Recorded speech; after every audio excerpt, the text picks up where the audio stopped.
మన team India Zimbabwe team మీద series గెలుచుకుంది. మరో మ్యాచ్ మిగిలి ఉండగానే రెండో టీ20 మ్యాచ్లు కూడా గెలిచి 2-0 తేడాతో సిరీస్ని సొంతం చేసుకున్నారు. సో ఈ సెకండ్ టీ20 మ్యాచ్ అయితే ఫస్ట్ టీ20 మ్యాచ్లోనే almost one side match. In fact first టీ20 మ్యాచ్ కంటే ఇంకా ఎక్కువ వన్ సైడ్ అని చెప్పుకోవచ్చు. ఎందుకంటే ఈ మ్యాచ్లో మన వాళ్ళ విన్ మార్జిన్ చూడండి, 90 పరుగుల తేడాతో మ్యాచ్ గెలుచుకున్నారు. సో మనమైతే ఫస్ట్ టీ20 మ్యాచ్లో బౌలర్స్ డామినేషన్ చూసాం. బట్ ఈ సెకండ్ టీ20 మ్యాచ్లో మాత్రం బ్యాట్స్మెన్ డామినేషన్. మన టీమిండియా ఫస్ట్ బ్యాటింగ్ చేశారు అండ్ మన బ్యాట్స్మెన్ అదిరిపోయే పెర్ఫార్మెన్స్ ఇచ్చారు. పర్టికులర్గా ఇషాన్ కిషన్ మరియు తిలక్ వర్మ వీళ్ళిద్దరైతే హాఫ్ సెంచరీలతో చెలరేగిపోయారు. అండ్ దెన్ ఆ తర్వాత చూసుకుంటే మన బౌలర్స్ దగ్గర నుంచి మరోసారి కలెక్ట్ ఎఫర్ట్ చూసాం. అందరు బౌలర్స్ కూడా చాలా మంచిగా బౌలింగ్ చేశారు. సో విధంగా ఈ మ్యాచ్లో అయితే మన టీమిండియా జింబాబ్వే టీంని చాలా గట్టిగా డామినేట్ చేశారు. అయితే ఈ మ్యాచ్లో మనం నోటీస్ చేయవలసిన ది బిగ్గెస్ట్ థింగ్, మన టీమిండియా టాస్ ఓడిపోయారు. వరుసగా మీద టీ20 మ్యాచ్లో టాస్ గెలిచిన తర్వాత మన వాళ్ళైతే ఈ మ్యాచ్లో టాస్ ఓడిపోయారు. శ్రేయస్ స్ట్రీక్కి ఎండబడింది. సో మనమైతే టాస్ ఇంపార్టెన్స్ గురించి ప్రివ్యూలో కాస్త డిస్కస్ చేసుకున్నాం. అంటే మన టీమిండియా ఫస్ట్ టీ20 మ్యాచ్లో చేసింగ్ చేశారు. బట్ ఈ సెకండ్ మ్యాచ్లో మాత్రం ముందు బ్యాటింగ్ చేయవలసి వస్తే కాస్త కష్టపడాల్సి వస్తుందేమని చెప్పి మాట్లాడుకున్నాం. మెయిన్లీ జింబాబ్వే బౌలర్స్ మన టీమిండియాకి కాంపిటీషన్ వచ్చని చెప్పి డిస్కస్ చేసుకున్నాం. సో అనుకున్నట్టే స్టార్టింగ్లో చూసుకుంటే వాళ్ళ బౌలర్స్ మంచిగానే కాంపిటీషన్ ఇచ్చారు. ఇన్ఫ్యాక్ట్ మన టీమిండియా 29 రన్స్కే ఓపెనర్స్ 2 వికెట్లు కోల్పోయింది. సో దీంతో జింబాబ్వే టీం ఈ మ్యాచ్లో ఏమైనా మన టీమిండియాకి షాక్ ఇస్తారేమని చెప్పి డౌట్ వచ్చింది. పర్టికులర్గా గత మ్యాచ్ హీరో వైభవ్ సూర్యవంశీ ఈ మ్యాచ్లో పెద్ద స్కోర్ కొట్టలేకపోయాడు. 20 రన్స్ మాత్రమే చేశాడు. అది కూడా ఒకే ఓవర్లో తన విధ్వంసం చూసాం, అలాగే అవుట్ అయిపోవడం కూడా చూసాం. మెయిన్లీ సూర్యవంశీ ఎంగవర వేసిన ఓవర్లో 20 రన్స్ కొట్టినప్పటికీ అయినా కానీ లాస్ట్ బాల్కి మళ్ళీ షాట్కి వెళ్ళాడు. సో దీన్ని మనం ల్యాక్ ఆఫ్ ఎక్స్పీరియన్స్ అని చెప్పుకోవచ్చు. వైభవ్ సూర్యవంశీ అప్పటికి ఓవర్లో చూసుకుంటే 2 4 కొట్టాడు, 6 కొట్టాడు, 4 కొట్టాడు. బట్ అయినా కానీ లాస్ట్ బాల్ మళ్ళీ గట్టి కొట్టే ప్రయత్నం చేశాడు. అది కూడా డౌన్ ది గ్రౌండ్ వచ్చాడు. విచ్ మీన్స్ అతను ప్రీ డిటర్మైన్డ్గా షాట్కి ప్రిపేర్ అయిపోయాడు. కానీ ఇంకెవరు ఏం చేశాడు, తన స్టెప్ డౌన్ అవడం గమనించి షార్ట్ బాల్ వేశాడు. దీంతో సూర్యవంశీకి ఆ పుల్ షాట్ కనెక్ట్ అవ్వలేదు, అవుట్ అయిపోయాడు. సో దీనే సింపుల్ వర్డ్స్లో చెప్పాలంటే ఇమ్మెచ్యూర్ బ్యాటింగ్ అంటాం. అంటే ప్రతి బాల్ కూడా కొట్టాలని కసి అతనిలో కనిపిస్తుంది. అండ్ ఆబ్వియస్లీ దీని అయితే మనం అర్థం చేసుకోవాలి, ఎందుకంటే తన ఏజ్ అలాంటిది. మనం 15 ఏళ్ల కుర్రాలో భయంకరమైన మెచ్యూరిటీని ఎక్స్పెక్ట్ చేయలేం. తనైతే అనుభవం వచ్చి కూడా ఇంకా నేర్చుకోవాలి కూడా. లేకపోతే తన కెరీర్ మొత్తం ఇదే దూకుడుతో బ్యాటింగ్ చేస్తాయంటే తన కెరీరే షార్ట్ అయిపోవచ్చు. సో వైభవ్ సూర్యవంశీ కాస్త మెల్లగడ్డం కూడా నేర్చుకుంటే చాలా బాగుంటుంది. మేలు అతని రెడ్ బాల్ ఫార్మేట్లు ఎక్కువ ఆడించే ప్రయత్నం చేయండి డొమెస్టిక్లో. దెన్ ఆటోమేటిక్గా వైభవ్ సూర్యవంశీకి ఆ మెచ్యూరిటీ అయితే వచ్చేస్తుంది. అయితే మరి ఓపెనర్ అభిషేక్ శర్మ మళ్ళీ ఫెయిల్ అయిపోవడం చూసాం. ఒక లేజీ షాట్ ఆడి అవుట్ అయిపోయాడు. సో అభిషేక్ మీద అయితే క్లియర్లీ చాలా ఒత్తిడి కనిపిస్తుంది. తనైతే చాలా వరకు బౌలర్స్ అందరూ కూడా డీకోడ్ చేసినట్టు కనిపిస్తుంది మనకి. పర్టికులర్గా ఆఫ్ సైడ్ అభిషేక్ శర్మని చాలా ఎక్కువగా ట్రాప్ చేస్తున్నారు. దీంతో అతను ఇంకా తన బ్యాటింగ్ స్కిల్స్ని ఇంప్రూవ్ చేసుకోవాలి. షాట్స్ కొట్టడం మాత్రమే కాదు, ఆ సింగిల్స్ తీయడం మీద కూడా ఫోకస్ పెడితే బాగుంటుంది. ఎనివే మన ఓపెనర్స్ ఇద్దరు తొందరగా అవుట్ అయిపోయినప్పటికీ ఆ తర్వాత ఒక మంచి పార్ట్నర్షిప్ చూసాం. మరి ముఖ్యంగా మన కెప్టెన్ శ్రేయస్ క్రీజ్లోకి వచ్చారు కానీ కాస్త టైం తీసుకున్నాడు. ఎందుకంటే అప్పటికే 2 వికెట్లు పడిపోయాయి. Score చూసుకుంటేనేమో 29 runs. సో ఇంత టైంలో మన టీమిండియాకి ఒక partnership important and exactly Shreyas అలాంటి పార్ట్నర్షిప్ బిల్డ్ చేయడానికి ట్రై చేశాడు. అది కూడా ఇషాన్ కిషన్ ఈ రోజు మ్యాచ్లో చూసుకుంటే చాలా మెచ్యూర్గా బ్యాటింగ్ చేశాడు. పైన మనం చెప్పుకున్న ఓపెనర్స్ విషయంలో ఏదైతే లోపం కనిపించిందో ఆ లోపం ఇషాన్ కిషన్ బ్యాటింగ్లో కనిపించలేదు. తనైతే క్యాలిక్యులేటివ్ రిస్క్ తీసుకుని బ్యాటింగ్ చేశాడు. సో స్టార్టింగ్లో అయితే ఇషాన్ కిషన్ తన ఇన్నింగ్ స్టార్ట్ చేసిన కూడా ఒక చిన్న స్కేర్ వచ్చింది. అంటే ఫైనల్ లెగ్ రీజన్లో కాస్త అవుట్ అయ్యే ప్రమాదంలో పడ్డాడు. బట్ లక్కీలీ క్యాచ్ డ్రాప్ అయింది అండ్ ఆల్సో రీప్లేలో చూసుకుంటే బ్యాట్ తగిలినట్టు కనిపించలేదు. అయితే ఈ ఒక్క లూజ్ షాట్ తప్పిస్తే ఆ తర్వాత ఇషాన్ కిషన్ అద్భుతంగా బ్యాటింగ్ చేశాడు. ముందు శ్రేయస్ అయ్యర్తో కలిసి 66 పరుగుల పార్ట్నర్షిప్ బ్యాట్ చేశాడు. అండ్ దెన్ ఆ తర్వాత చూసుకుంటే తిలక్ వర్మతో కలిసి ఒక బిగ్ పార్ట్నర్షిప్ 94 రన్స్, అది కూడా కేవలం 43 బాల్స్కే. సో 2 వికెట్లు పడిపోయిన తర్వాత మన టీమిండియా బ్యాట్స్మెన్ ఇన్నింగ్స్ని అలా బిల్డ్ చేయాలి, అలానే బిల్డ్ చేశారు భయ్య. ముందు స్లో అండ్ స్టడీకి ఒక పార్ట్నర్షిప్ వచ్చింది. శ్రేయస్ యాంకర్ రోల్ తీసుకుంటే ఇషాన్ కిషన్ అటాకింగ్ రోల్ తీసుకున్నాడు.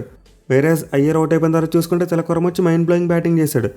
అసలు ఈ మ్యాచ్లో మన తిలక్ వర్మ బ్యాటింగ్ చూసుకుంటే కంప్లీట్లీ డిఫరెంట్. చాలా కాన్ఫిడెన్స్తో షాట్లు కొట్టాడు. ఎట్ ది సేమ్ టైం ఈ మ్యాచ్ కోసం యూజ్ చేసిన పిచ్ చూసుకున్న మన బ్యాట్స్మెన్కి మంచిగా యూజ్ అయిందని చెప్పుకోవచ్చు భయ్య. అంటే స్టార్టింగ్లో హెల్ప్ ఉండడం ఉంది. బట్ ఆ పవర్ ప్లే తర్వాత చూసుకుంటే మాత్రం పిచ్ చాలా వరకు బ్యాటింగ్ అనుకూలంగా మారింది. అంటే ఫస్ట్ టీ20 మ్యాచ్ కోసం యూజ్ చేసిన పిచ్ని యూజ్ చేయలేదు, దాని పక్కన పిచ్ని యూజ్ చేశారు. సో దీనివల్ల ఈ మ్యాచ్లో పిచ్ అనేది కాస్త బ్యాటింగ్ బాగానే అనుకూలించింది. ఆ స్టార్టింగ్ 3 to 4 అవర్స్ కొత్త బాల్తో జాగ్రత్తగా ఆడితే ఆ తర్వాత రన్స్ కొట్టొచ్చు. ఇన్ఫాక్ట్ మన టీమిండియా బ్యాట్స్మెన్ ఎగ్జాక్ట్లీ అదే చేశారు. ఒక మంచి ప్లానింగ్తో క్యాలిక్యులేటివ్ రిస్క్ తీసుకుంటే 10th ఓవర్ వరకు బ్యాటింగ్ చేశారు. బట్ ఆ తర్వాత చూసుకుంటే మాత్రం రిచ్ ఆడడం చూసాం. బోత్ ఇషాన్ కిషన్ అండ్ తిలక్ వర్మ ఇద్దరు కూడా మైండ్ బ్లోయింగ్ షాట్స్ కొట్టారు. సో నిజానికి ఐర్లాండ్ మరి ఇంగ్లాండ్తో జరిగిన టీ20 సిరీస్లో మన టీమిండియా బ్యాట్స్మెన్ ఇలా ఆడుంటే సరిపోయేది. ఈ మెచ్యూరిటీ అప్పుడు చూపించుంటే సరిపోయేది. బట్ ఆ సిరీస్లో ఏం చేశారు, ఐపీఎల్ ఊపులో కనిపించారు. అంటే వికెట్లు పడుతున్నా సరే లెక్క చేయకుండా షాట్లు ఆడారు. కానీ ఈ మ్యాచ్లో మాత్రం 2 వికెట్లు పడగానే కాస్త వాచ్ఫుల్ బ్యాటింగ్ చేశారు. పార్ట్నర్షిప్లు బిల్డ్ చేయడం మీద కాన్సన్ట్రేట్ చేశారు. But of course obviously opening team యొక్క బౌలింగ్ కూడా చాలా వీక్ అనుకోండి. ఇన్ఫాక్ట్ జింబాబ్వే బౌలింగ్లో ఒక ముజర్వాణి తప్పితే మిగతా వారు కూడా చెప్పేదాకా బౌలింగ్ చేయలేకపోతున్నారు. అతనే కాస్త మన టీమిండియా బ్యాట్స్మెన్ ఇబ్బంది పెడుతున్నాడు. కానీ మిగతా వాళ్ళు చూసుకుంటే మాత్రం చాలా వరకు లూజ్ బౌలింగే చేస్తున్నారు. సో మన టీమిండియా బ్యాటింగ్ కార్డులో చూసుకుంటే Ishan Kishan top scorer, 44 బాల్స్కి 81 runs కొట్టాడు. వేరే తిలక్ వర్మ చూసుకుని అతనికి చాలా మంచి సపోర్ట్ ఇచ్చాడు. ఇన్ఫాక్ట్ తనతో పార్ట్నర్షిప్ బిల్డ్ చేస్తున్న టైంలో ఇంకా అగ్రెసివ్గా ఆడాడు. ఇషాన్ కిషన్ డామినేట్ చేస్తూ తిలక్ వర్మ బ్యాటింగ్ చేశాడు. కేవలం 20 బాల్స్కి 60 రన్స్ కొట్టేశాడు. మేలు వీళ్ళ పార్ట్నర్షిప్లో మెచ్చుకోవాల్సిన విషయం ఎక్కువగా సిక్సర్లు కొట్టడానికి వెళ్ళలేదు భయ్య. ఆ గ్యాప్స్ని ఫైండ్ చేస్తూ బౌండరీస్ కొట్టడానికి ట్రై చేశారు. And also running between wickets కూడా మంచిగా చేశారు. అయితే చివరిలో చూసుకుంటే మాత్రం మన టీమిండియాకి ఫినిషింగ్కి అంత గట్టిగా రాలేదు. అంటే 17 ఓవర్స్ అయ్యేసరికి మన టీమిండియా స్కోర్ చూసుకుంటే 188 రన్స్. దీంతో లాస్ట్ 3 ఓవర్స్లో ఒక 40 రన్స్ కొట్టిన ఈజీగా 230 స్కోర్ దాటేస్తుందేమో అనుకున్నాం. కానీ జింబాబ్వే టీంకి 18th ఓవర్ చాలా మంచిగా పడింది. అండ్ ఆల్సో 20th ఓవర్ కూడా చాలా ఎక్సలెంట్గా పడింది. ఈ 2 ఓవర్స్లో కలిపి కేవలం మన వాళ్ళు 17 పరుగులు మాత్రమే చేశారు. సో చివరిలో రింకు సింగ్ అనుకున్న స్థాయిలో బ్యాటింగ్ చేయలేకపోయాడు. ఒక సిక్సర్ మాత్రమే కొట్టాడు, అవుట్ అయిపోయాడు. వేరే తిలక్ వర్మ అండ్ దూబే చూసుకున్నా సరే చివరిలో అంతలా కనెక్ట్ చేయలేకపోయారు. ఇన్ఫాక్ట్ జింబాబ్వే బౌలర్స్ లాస్ట్ 3 ఓవర్స్లో యార్కర్స్ మంచిగా వేశారు. అందువల్ల మన టీమిండియా బ్యాట్స్మెన్ హ్యాండ్స్ని ఫ్రీ చేసుకుని బ్యాటింగ్ చేయలేకపోయారు. బట్ ఎనిమిది పిచ్ మీద 219 స్కోర్ చాలా పెద్దది, చేసి చేయడం చాలా కష్టం. ఇన్ఫాక్ట్ జింబాబ్వే టీం చేసింగ్లో మన టీమిండియాకు ఎలాంటి కాంపిటీషన్ ఇవ్వలేకపోయారు. కేవలం 129 రన్స్ మాత్రమే కొట్టి ఆల్అౌట్ అయిపోయారు, అది కూడా 17.5 ఓవర్స్లోనే. సో స్టార్టింగ్లో చూసుకుంటే వాళ్ళ ఓపెనర్ బ్రెయిన్ బెర్నెట్ కాసేపు చుక్కలు చూపించాడు. అంటే ర్యామ్ షాట్లు, స్కూప్ షాట్లు కొడుతూ కొన్ని బౌండరీస్ అయితే కొట్టాడు. ఇన్ఫాక్ట్ కేవలం 19 బాల్స్కి 32 రన్స్ కొట్టి కాస్త డేంజరస్గా కనిపించాడు. బట్ పాములు పట్టేవాడు పాము కాటికి పోయాడు అన్నట్టు అతనైతే ర్యామ్ షాట్ కొట్టే క్రమంలో అవుట్ అయిపోయాడు. అండ్ ఎప్పుడైతే బ్రెయిన్ బెర్నెట్ అవుట్ అయ్యాడో ఆ తర్వాత జింబాబ్వే టీం యొక్క స్కోరింగ్ రేట్ పడిపోయింది. ఇన్ఫాక్ట్ ఒక కొలాప్స్ స్ట్రైక్ రావడం చూసాం. ఆ తర్వాత వాళ్ళు వరుస పెట్టి వికెట్లు కోల్పోతూనే ఉన్నారు. సో స్టార్టింగ్లో చూసుకుంటే ఎస్ ఠాకూర్ మరియు మయాంక్ యాదవ్ ఇద్దరు కాస్త రన్స్ ఇచ్చారు. బట్ ప్రిన్స్ యాదవ్ మాత్రం ఎక్సలెంట్ బౌలింగ్ చేయడం చూసాం. ఇన్ఫాక్ట్ తన వేసిన 1.2 ఓవర్స్లోనే 2 వికెట్స్ తీసుకున్నాడు భయ్య. అన్లక్కీ ఇంజరీ బ్యాటింగ్ వెళ్ళిపోయాడు, కానీ అదే ఫుల్ కాటేసి ఉంటే ఖచ్చితంగా 5 4 తీసేవాడేమో. సో ప్రిన్స్ యాదవ్ అయితే మరోసారి ఉన్నంతసేపు చాలా ఇంప్రెసివ్ బౌలింగ్ చేశాడు. అండ్ ఈ రోజు మ్యాచ్లో డెబ్యూ చేసిన ఎస్ ఠాకూర్ చూసుకున్నా పర్వాలేదు, మంచిగానే వేశాడు. ఇన్ఫాక్ట్ స్టార్టింగ్లోనే ఆపర్చునిటీ క్రియేట్ చేయడం చూసాం. But Tilak Varma easy catch drop చేశాడు. బట్ ఏమో తర్వాత ఓవర్లో చూసుకుంటే బెనెట్కి ఒక 6 and 4 ఇచ్చినప్పటికీ సేమ్ ఓవర్లో కంబ్యాక్ ఇచ్చి అతను అవుట్ చేయడం చూసాం. మళ్ళీ ముందు చెప్పినట్టే బెనెట్ వికెట్ పడగానే జింబాబ్వే టీం యొక్క స్కోరింగ్ రేట్ పడిపోయింది. ఆ తర్వాత వచ్చిన బ్యాట్స్మెన్ ఎవరు కూడా చెప్పుకోదగ్గ బ్యాటింగ్ చేయలేదు. పర్టికులర్గా మన టీమిండియా బౌలర్స్ ఆ ఒత్తిడి అయితే కంటిన్యూ చేశారు. సో నిజానికి జింబాబ్వే టీం చేసింగ్లో ఎలాంటి క్యాలిక్యులేషన్ చేసుకోలేదు భయ్య. క్రీజులోకి రావడం, బ్యాట్ అవ్వడం, అవుట్ అయిపోవడం, వెళ్ళిపోవడం, ఇదే జరిగింది. ఎవరు కూడా ఒక రోల్ క్లారిటీ తీసుకొని చేసిన అప్రోచ్ అయ్యేలా కనిపించలేదు. ఎవరికి వాళ్ళు బ్యాట్ ఊపుతూనే అవుట్ అయిపోయారు. బట్ అఫ్కోర్స్ వాళ్ళకి టార్గెట్ పెద్దది కాబట్టి తప్పదు, బ్యాట్ ఊపాలి. కానీ అలా అని చెప్పి వికెట్స్ పడుతున్నా సరే బ్యాట్ ఊపుతూ షాట్లు కొట్టి అవుట్ అయిపోతామంటే నిజంగా ఫులిష్నెస్ అవుద్ది. సో నిజానికి జింబాబ్వే టీం కాస్త స్మార్ట్గా ఆలోచిస్తే మన టీమిండియా టార్గెట్కి చాలా క్లోజ్గా వచ్చేవారు భయ్య. ఎందుకంటే మన టీమిండియాకి one of the main bowlers అయిన ప్రిన్స్ యాదవ్ ఇంజరీ కారణంగా బయటికి వెళ్ళిపోయాడు. దీంతో వాళ్ళకి ఖచ్చితంగా ఒక బౌలింగ్ ఆప్షన్ వీక్గా కనిపిస్తుంది. At the same time Dube కూడా ఫుల్ క్వార్టర్ వేయాలి కాబట్టి అతను కూడా ఒక వీక్ లింకే కన్సిడర్ చేసి ఉండొచ్చు వాళ్ళు. మన టీమిండియాకు ఉన్న 4th and 5th bowling ఆప్షన్స్ని target చేసి కొట్టొచ్చు వాళ్ళు. కానీ జింబాబ్వే బ్యాట్స్మెన్ ఏం చేశారు, ఆ పార్ట్నర్షిప్ని బిల్డ్ చేసే ప్రయత్నం చేయలేదు. వాళ్ళైతే వికెట్లు కోల్పోతూనే ఉన్నారు. ఇన్ఫాక్ట్ ఒక ఇంట్రెస్టింగ్ థింగ్ ఏంటంటే ఈ మ్యాచ్లో మనకి తిలక్ వర్మ అండ్ అభిషేక్ శర్మ ఇద్దరు బౌలింగ్ చేశారు. అండ్ ఇద్దరు కూడా వికెట్స్ పడ్డాయి. ఇన్ఫాక్ట్ అభిషేక్ శర్మ అయితే 3 4 తీశాడు. ఈ మ్యాచ్లో అతనే top wicket taker. So really మ్యాచ్లో మన టీమిండియాకు బౌలింగ్ ఒక ప్రాక్టీస్ సెషన్లో మారిపోయింది. మరీ ముఖ్యంగా అభిషేక్ శర్మ చాలా ఇంప్రెసివ్గా బౌలింగ్ చేశాడు భయ్య. బ్రాడ్ ఎవన్స్ అతను బౌలింగ్లో ఒక 6 కొట్టాడు. బట్ నెక్స్ట్ బాల్కి అవుట్ చేయడం చూసాం. అలాగే త్వరగా చూసుకుంటే ఒక టిపికల్ లెఫ్ట్ ఆర్మ్ వేరియేషన్తో మరో వికెట్ తీశాడు. ఇన్ఫాక్ట్ అభిషేక్ శర్మ చాలా కాలం తర్వాత బౌలింగ్ చేసినప్పటికీ ఆ పదునైతే కనిపించింది. అతనైతే ఎట్టువల్ 2 వైపులా కూడా బాల్ని టర్న్ చేయగలుగుతున్నాడు. సో అభిషేక్ శర్మలో అయితే ఇంకా ఆల్రౌండ్ ఎబిలిటీ కనిపిస్తుంది. మన వాళ్ళు పూర్తిగా యూటిలైజ్ చేసుకోలేకపోతున్నారు అంతే. ఎస్ ఠాకూర్ అయితే 4 ఓవర్స్కి 30 రన్స్ మాత్రం ఇచ్చి 2 వికెట్స్ తీసుకున్నాడు. అండ్ ముందు చెప్పినట్టు ప్రిన్స్ యాదవ్ 8 బంతులు వేసినప్పటికీ 2 వికెట్లు తీసుకున్నాడు. అండ్ బిష్ణు చూసుకున్న మరోసారి పొద్దుపైన స్పెల్ 4 ఓవర్స్కి 20 రన్స్ మాత్రం ఇచ్చి 1 వికెట్ తీసుకున్నాడు.